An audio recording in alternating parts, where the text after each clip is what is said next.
Reading is from Genesis and is chapter 37. If you're following in the church Bibles, the reading is on page 32. Jacob lived in the land where his father had stayed, the land of Canaan. These are the family records of Jacob. At 17 years of age, Joseph tended his sheep with his brothers. The young man was working with the sons of Bilhah and Zilpah, his father's wives. And he brought a bad report about them to their father. Now Israel loved Joseph more than his other sons, because Joseph was a son born to him in his old age. And he made him a long-sleeved robe for him. When his brothers saw that their father loved him more than all his brothers, they hated him and could not bring themselves to speak peaceably to him. Then Joseph had a dream. When he told it to his brothers, they hated him even more. He said to them, "Listen to this dream I had. There we were, binding sheaves of grain in the field. Suddenly my sheaf stood up, and your sheaves gathered around it and bowed down to my sheaf. Are you really going to reign over us?" his brothers asked him. "Are you really going to rule us?" So they hated him even more because of his dream and what he had said. Then he had another dream and told it to his brothers. "Look," he said, "I had another dream. And this time, the sun, moon, and 11 stars were bowing down to me." He told his father and his brothers, and his father rebuked him. "What kind of dream is this that you have had?" he said. "Am I and your mother and your brothers really going to come down and bow down to the ground before you?" His brothers were jealous of him, but his father kept the matter in mind. His brothers had gone to pasture their father's flocks at Shechem. Israel said to Joseph, "Your brothers, you know, are pasturing at the flocks of Shechem. Get ready, I'm sending you to them." "I'm ready," Joseph replied. Then Israel said to him, "Go and see how your brothers and the flocks are doing, and bring word back to me." So he sent them from the Hebron Valley, and he sent them to Shechem. A man found him wandering in the field and asked him, "What are you looking for?" "I'm looking for my brothers," Joseph said. "Can you tell me where they are pasturing their flocks?" "They've moved on from here," the man said. "I heard them say, 'Let's go to Dothan.'" So Joseph set out after his brothers and found them at Dothan.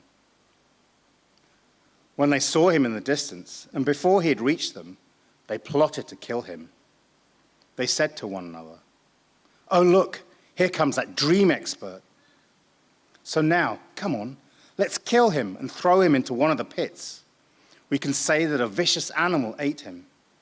Then we'll see what becomes of his dreams." When Reuben heard this, he tried to save him from them. He said, "Let's not take his life." Reuben also said to them, "Don't shed blood. Throw him into this pit in the wilderness, but don't lay a hand on him," intending to rescue him from them and return him to his father. When Joseph came to his brothers, they stripped off Joseph's robe, the long-sleeved robe that he had on. Then they took him and threw him into the pit. The pit was empty, without water. They sat down to eat a meal, and when they looked up, there was a caravan of Ishmaelites coming from Gilead.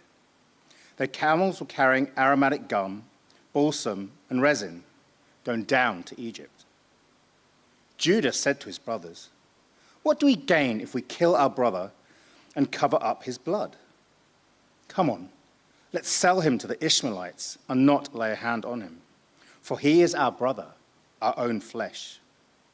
And his brothers agreed. When the Midianite leaders passed by, his brothers pulled Joseph out of the pit and sold him for 20 pieces of silver to the Ishmaelites, who took Joseph to Egypt. When Reuben returned to the pit and saw that Joseph was not there, he tore his clothes. He went back to his brothers and said, "The boy is gone. What am I going to do?" So they took Joseph's robe, slaughtered a male goat, and dipped the robe in its blood. They sent the long-sleeved robe to their father and said, "We found this. Examine it. Is it your son's robe or not?" His father recognized it. "It is my son's robe," he said. "A vicious animal has devoured him. Joseph has been torn to pieces." Then Jacob tore his clothes, put sackcloth around his waist, and mourned for his son for many days.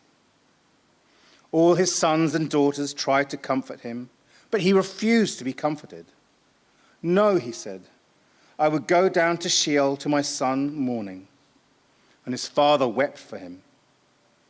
Meanwhile, the Midianites sold Joseph in Egypt to Potiphar, an officer of Pharaoh and captain of the guards.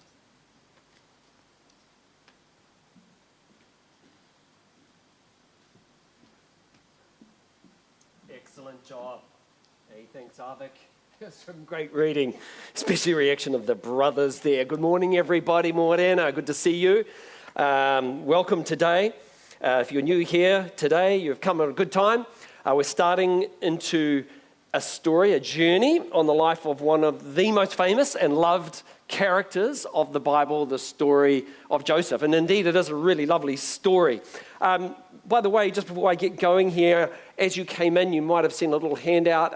If you didn't, you can get it when you go out, but it's a neat little timeline of Joseph's life. As we track through his life, you can pick that up at the end.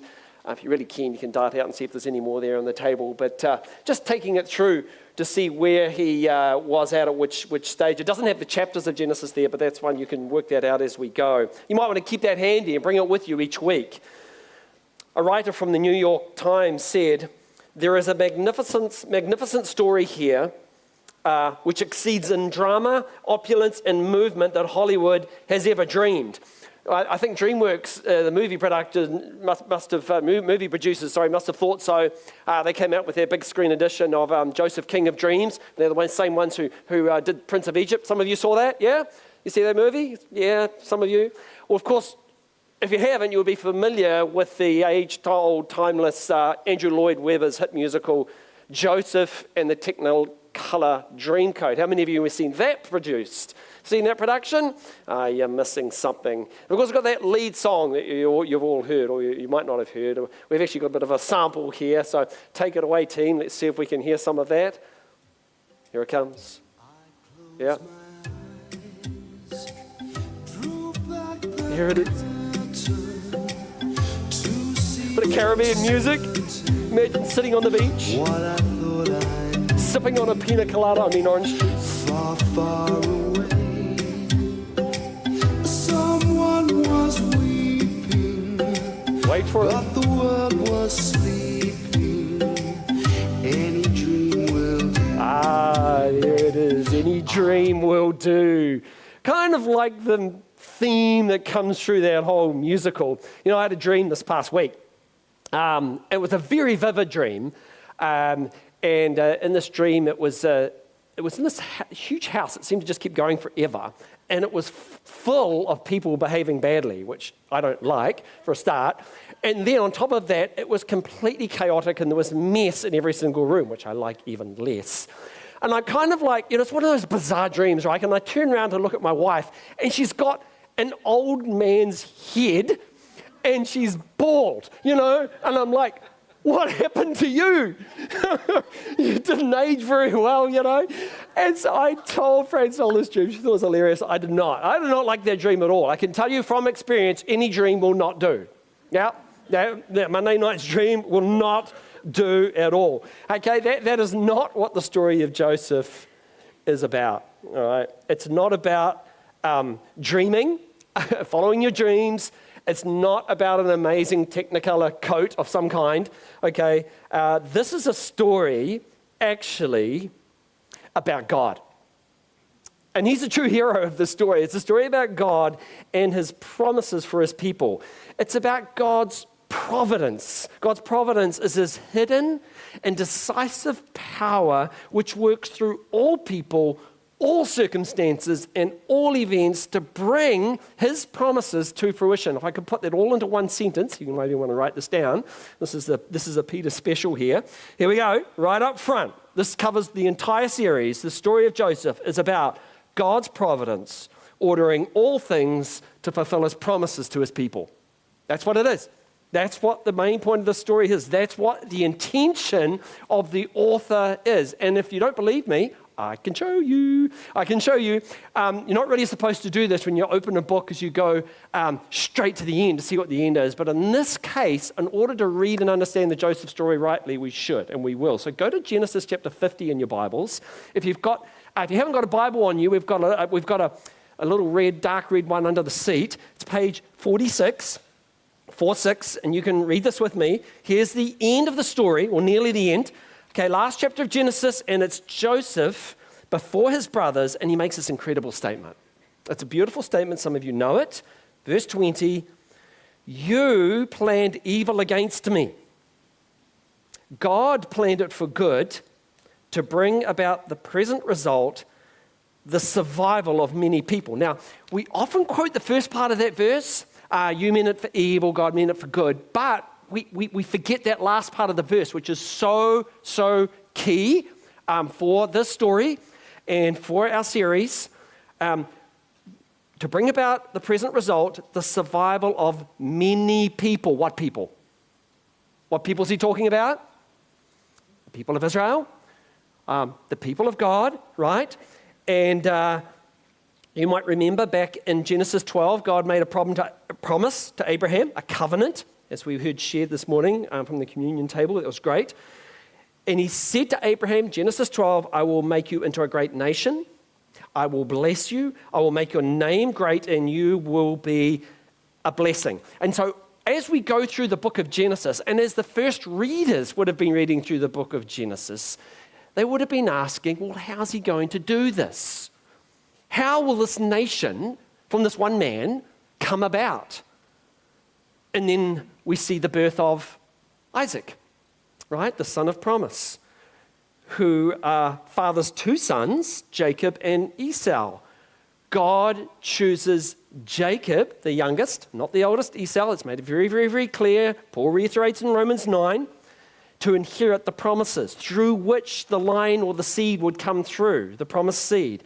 Jacob marries Leah, who was supposed to be Rachel. And if you missed that, it's another story, yeah?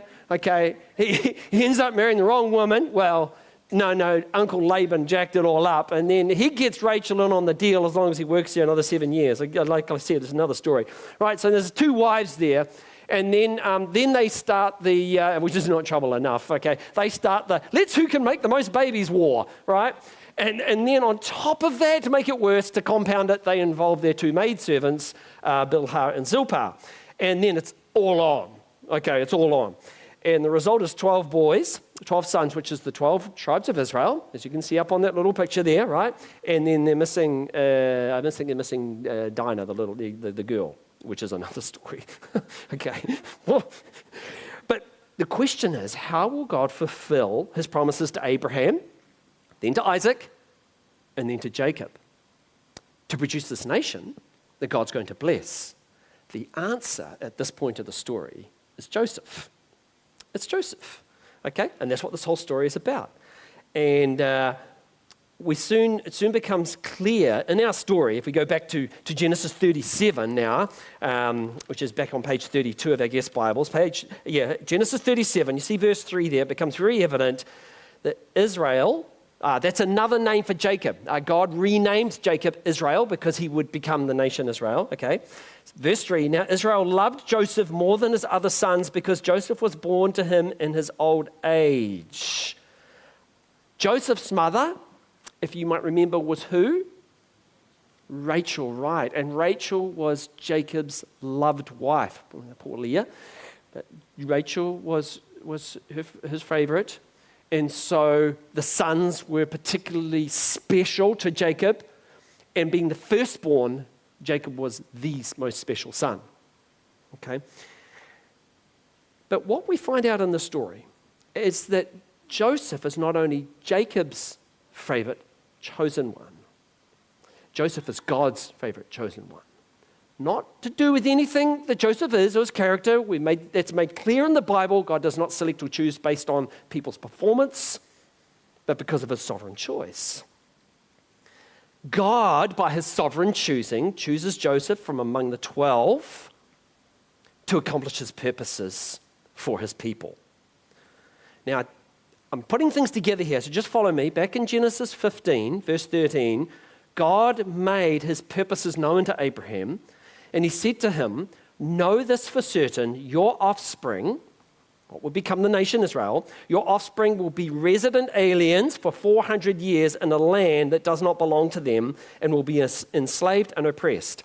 So what land is God talking about here? It's the land of Egypt, isn't it? Egypt, that's right, because that's where they end up. So God has to get his people to Egypt. How's he going to do that? How is he going to get the descendants of Abraham into Egypt? The answer? Joseph. Okay? I tell you this up front because our tendency when we go to a story like this, and look, I can do it, everyone can do it, is we read our Bibles very individualistically. In other words, we open up our Bibles and start reading about Joseph and you go, what's here for me? What is God saying about me? What lessons can there be for me? How can Joseph be like me, or how can I be like Joseph, right? And we miss the main intention of why the story is in here, right? What God did in the life of Joseph, and humbling him, breaking him, and then lifting him up and then exalting him, was for the benefit of God's people. God's concern over and above you personally, and he is concerned for you, and we know that. We know that. We read Psalms like Psalm 139, how God's personal love and knowledge of his people, right? We know that, but his primary concern is his people, the people of God. And it would be through Joseph, God's servant, chosen servant, that they would be delivered and God's purposes for his people would be fulfilled, okay? So much for the introduction. Let's have a look at the story. Chapter falls into two, I think, easy parts. You've got verses 1 to 11, Joseph's dreams, and then verses 12 to 36, that's the end of the chapter, Joseph's nightmare. Joseph's dreams, let's start out there. It begins with this young Joseph, he's 17 years of old, we're told that, an apprentice shepherd, and he's tending sheep with the sons of, remember the maidservants, Bilhah and Zilpah. So that'll be the four sons of, just by the way, Dan, Naphtali, Gad, and Asher. He's out there with them, tending the sheep. Comes back home, verse 2, and brings a bad report about them to his father. Boy, the commentaries go rich on this one. And a lot of people, commentators, they view Joseph as this little snitch, this little tattletale who's going home and saying, Daddy, guess what I heard those boys say?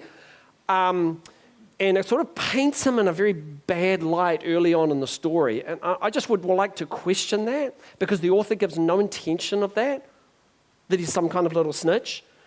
In fact, in the entire Joseph story, I think it's good for us to recognize not one negative thing is said about him. There's not many people you could say about that in the Bible, but he would be one. Daniel will be another. He brings home a bad report, which is very likely a very true report. His brothers have been acting sinfully. He blows the whistle on them. And so the seeds of resentment begin. This resentment is exasperated when Jacob gives clear evidence of his favor towards Joseph and making this, and it translates in the ESV here, the CSB, a long-sleeved robe. The English Standard Version has a robe of many colors. The NIV has a richly ornamented robe. I think CSB toned it down a little bit too much there. We don't know much more about it except that this stood out. I think it was very ornate, drew attention. It was obviously a lavish gift. And I think brilliant colors of some kind meant that this was hard to come by. It could have been very, very costly, quite extravagant. This is regal attire for this one son. And it's signifying to all the other brothers that Jacob intended to bless Joseph, I think, not them. And when his brothers saw this robe, verse 4, they hated him and could not bring themselves to speak shalom, speak peacefully to him. No shalom for Joseph. Okay? Oh dear, oh dear, oh dear, oh dear. And we see what's happening early on, don't we? This is what happens, I'm afraid, when we play the game of favorites. And just a warning to all parents, here, hearken, just be very, very careful because it's tempting sometimes, if you've got more than one child, to give favor to the one who happens to be well-behaved or better behaved than the others, or especially talented in some way, or bright, or does well at school. It is not going to go well for you or that one child, because favoritism leads to resentment on the part of those left out. As the story unfolds, we see things actually get worse. Joseph has a dream, actually. He has two dreams. And in the first dream, he's out gathering sheaves with his brothers. Now, that's an older term. And has anyone actually done that? This is before harvesters. Oh, look, there we go. Someone's done it. And another one. Excellent, excellent. So I haven't. Because Dad had a bale maker by that time, but we didn't have grain either. But it'll be long stalks of grain with ears at the top, the little flowery things, right? So anyway, he's dreaming he's out there with his brothers, and his sheaf goes nice and tall, and all the other brothers' sheaves bow down. They go around him and bow down to him, right? No interpretation needed. Joseph got it, the brothers got it. Yeah, they got it. In verse 8, they got it all right. Are you really going to reign over us? His brothers asked him. That's how they responded to this dream. Are you really going to rule us?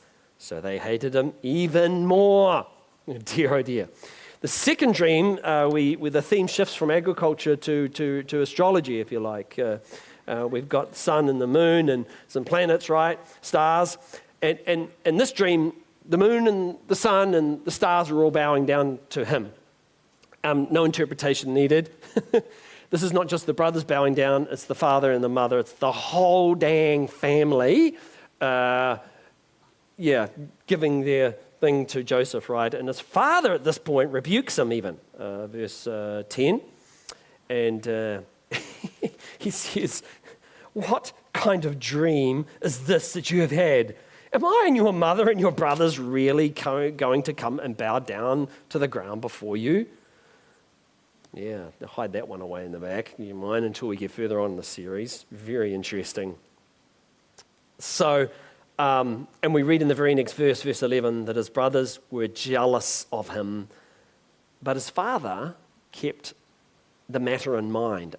I think that's a very interesting little addition by the author there in Genesis, because the Lord, you might remember, revealed himself very clearly to Jacob, the father, through a dream. Back in Genesis 32, you remember that staircase going between earth and heaven, and angels descending and ascending on of it, and it was a picture of what God was going to do and to reconcile mankind to himself. It was a glimpse of what Jesus would come to do. Anyway, later, a few chapters down the road, Jacob's wrestling with God. It wasn't a dream, but it was a life encounter. And so I think Jacob's thinking, as he's listening to all of this, he keeps the matter in mind. He doesn't dismiss it automatically. He's thinking, I think we should wait and see what comes out of this. It was one of his few wise decisions. Okay, so thus ends part one of the story, the dreams. Now let's go into the nightmare, verses 12 to 36. We read in verse 12 that the brothers had gone to pasture their father's flocks in Shechem.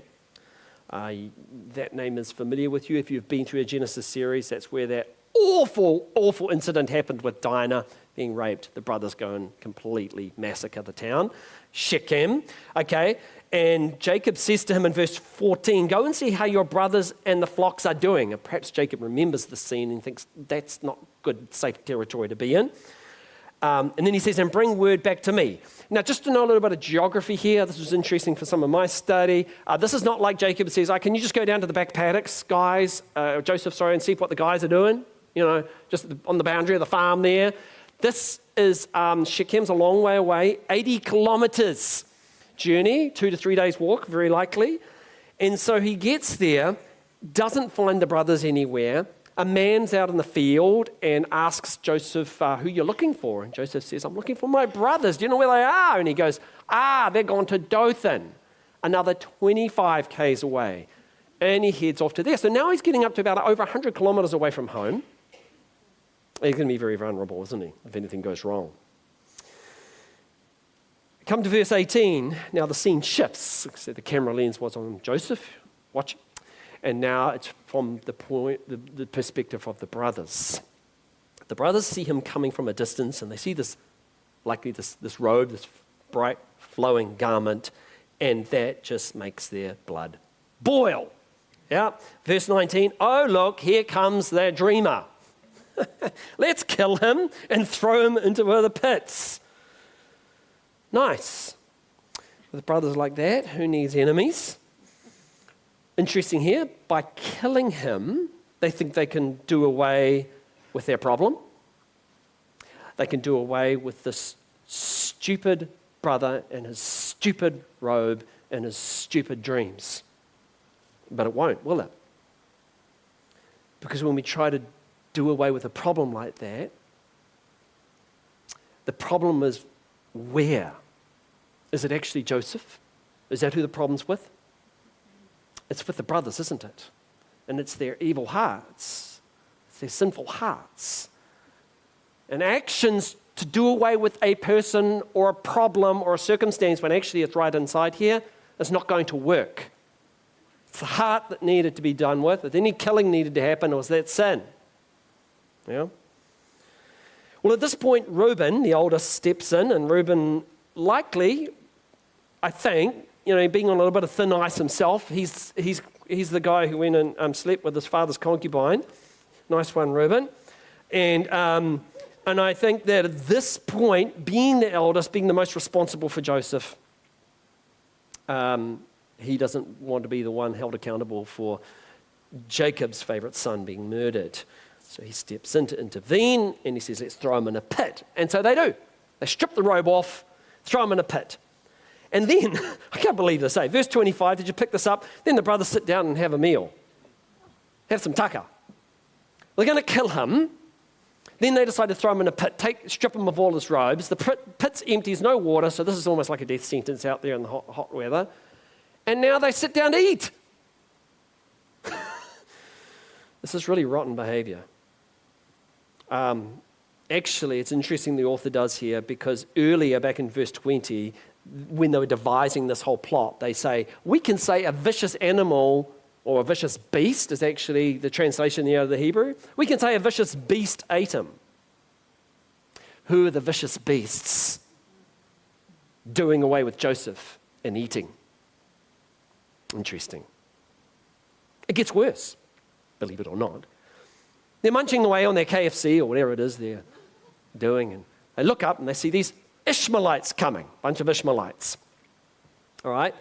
Now, if you know Genesis and you know Ishmaelites are, okay, Ishmael was the illegitimate son of Abraham through Hagar, right? For the impatience of Abraham and Sarah, they put Hagar into the picture, sleeps with Abraham, produces Ishmael because God's not giving them this promised son, so they'll fix it for him. Bad move. And it ended up causing grief for the nation, because from Ishmael came the Ishmaelites. And the angel gave a prophecy about these people, and it doesn't sound good, but it's what happened. Genesis 16:12, this man will be a wild donkey, his hand will be against everyone, and everyone's hand will be against them. They did not turn out to be nice people and opposed the Israelites, even today. Judah comes up with a clever idea of selling Joseph to the Ishmaelites. Probably thought, well, that's a good way we can, prevent his death. His brothers agree, and so they sell him to the Ishmaelites for 20 pieces of silver. This is sounding familiar to any other story you might have seen in the Bible anywhere. And they cart him off to Egypt. Reuben, who apparently has been away, the eldest, comes back, looks into the pit, sees it's empty, and is absolutely aghast, and says, what are we going to do? And the brothers get together, have a bit of a powwow, and come up with a plan to go back to plan A. We shall say that a wild animal has devoured him. So they slaughter a goat, and then they dip the robe in the blood of the goat, and they send this robe to the father. And their ploy is to deceive him, just as Jacob tried to deceive his own father. It's coming back on him, isn't it? Well, he would not be comforted, not by anyone. He sees this, he tears the robe, he sees the torn robe, with the blood on it, and comes to a conclusion, his beloved son is lost forever. So as we come to the end of chapter 37, it seems as if, very much seems as if Joseph has lost everything. He's lost his home, he's lost his father, he's lost his family, he's lost his privileged position in his beautiful robe. You almost would say, right, all of Joseph's dreams have died. None of them have come true at this point. And he feels, I would say, absolutely dejected. How about Jacob?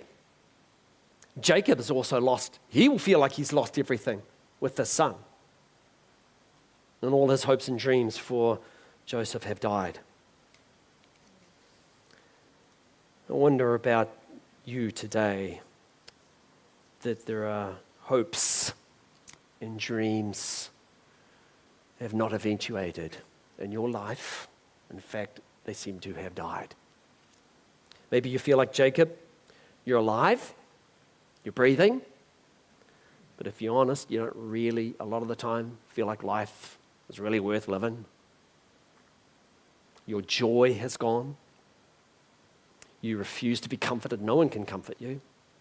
No matter what lovely Bible verses, no matter what worship songs you listen to, no matter what encouragement verbally they give, they cannot comfort you. There's a deep sorrow there. You could have lost someone you loved. It could be a number of things. You might feel like Joseph, that basically nothing in your life is going the way that you had hoped. You feel betrayed by people that are closest to you. You're hated by those who should love you. And you're an object of jealousy, perhaps, derision. I don't know. Or it could be none of those things. It's just that you're just not happy. Your body might hurt all the time. I tell you what, that can be really debilitating, right? You feel just weary.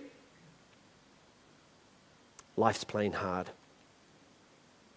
The point of Joseph's story for us, my friends, is not that any dream will do.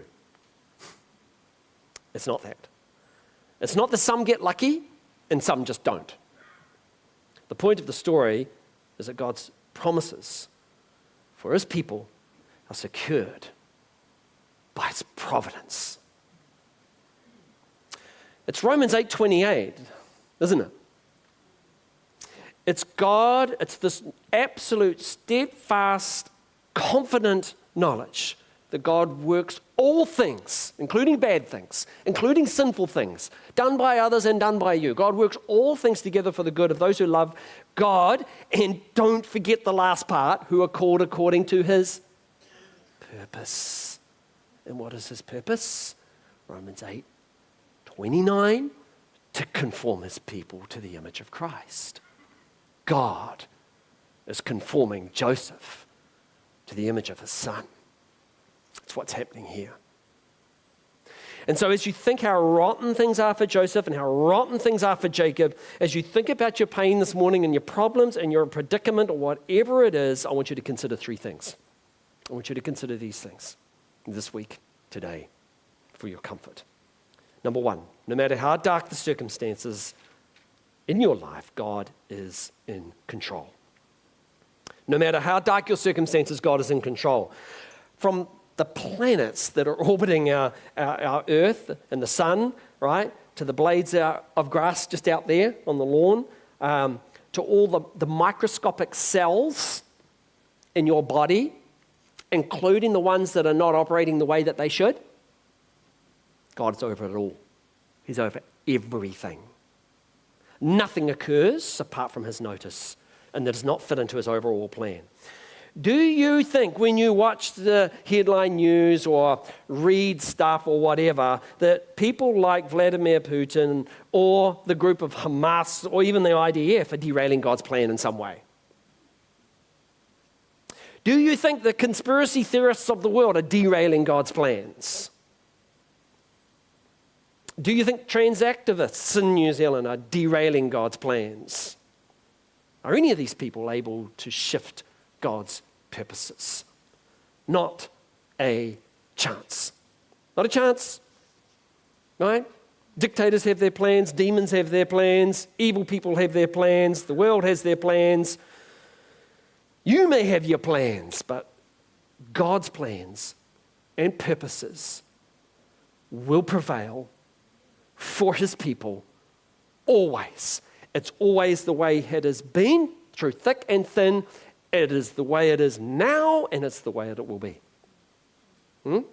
So take comfort. There's your first lesson. Number 2, God wants you to remember this morning that you are not at the end yet of your story. You're not at the end of your story. Yeah? And it's easy for us sometimes, I think, to read chapter 37, and we're thinking, we'd like to say, Joseph, psst, it's going to be all right. It's going to be good, man. I know you've been betrayed by your brothers and you're being hauled off there behind a camel off to Egypt, right? With your hands tied. And it's going to get a little bit worse, Joseph, because you're going to end up falsely accused for something you didn't do, and you're going to end up in prison for a long, long time. But don't worry, Joseph, it's all going to end up great. Yeah? Because we know the end of the story. Joseph did not know the end of his story. So take heart for this young man of 17 and what he's going through right now. He does not know the end of his story. And you need to remember you don't know the end of your story either, and I do as well. Because there are heartbreaking things in my life. There are things that have turned out in my life that I did not expect. I certainly didn't dream for. It's a lot harder to enjoy the story when you're right in the middle of it, isn't it? When you haven't seen the end yet. Think of Jacob. Same goes for him. His pain is very real. He'd lived 17 years with this son. This beautiful son. And I believe Joseph was just a lovely young man. He's going to live now 17 years without him. 17! With the thought that he's dead. Devoured by wild beasts, who happen to be his brothers. There's a deep pain there. There's deep pain. These circumstances for Joseph are very, very real. Very real. He's not singing musical numbers about any dream will do while he's being towed off into Egypt. Right? Not happening. Nor is he going to do it when he's at the bottom of stuck in a jail there in Egypt.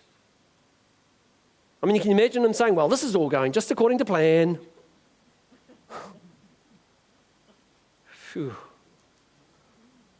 Are you in a pit this morning? Do you feel like a slave in your job? Do you feel like you're a slave to some disease that's taken and wrecked your body? Do you feel like you are a slave in some broken relationship you cannot fix and you can't get out of? Does it feel like to you that things are just not at all going according to plan? Then you need to know you're not at the end of your story. You're not at the end of your story. There is another chapter, or 2, or 3, that God has to go.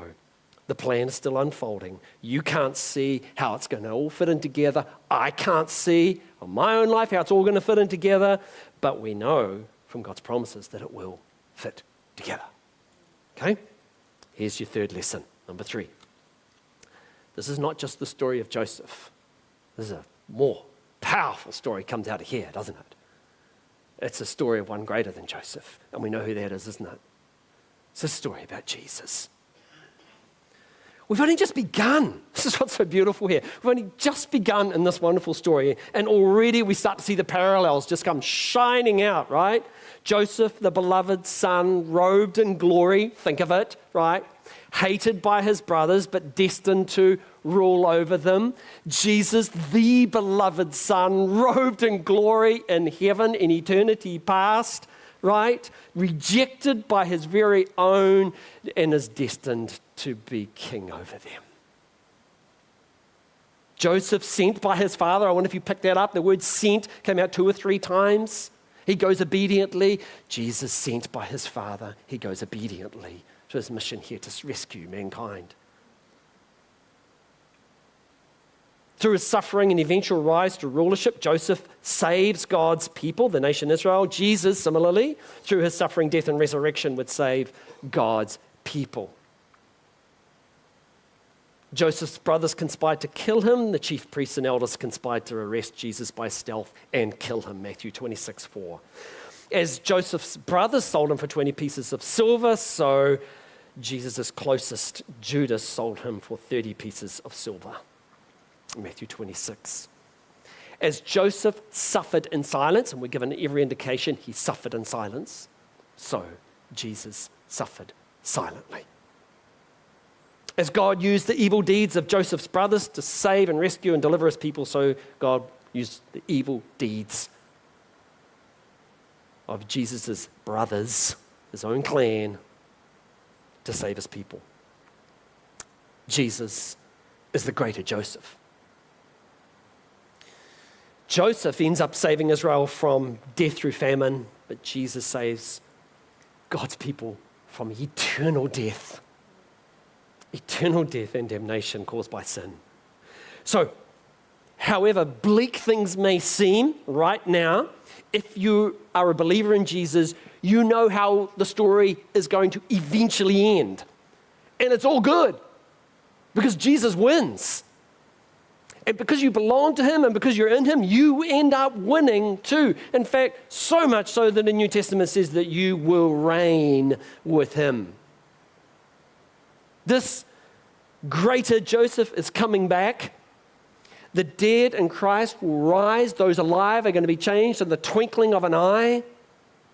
Every tear is going to be wiped away, and we get to be with him and with God's people in this beautiful new heaven and earth forever.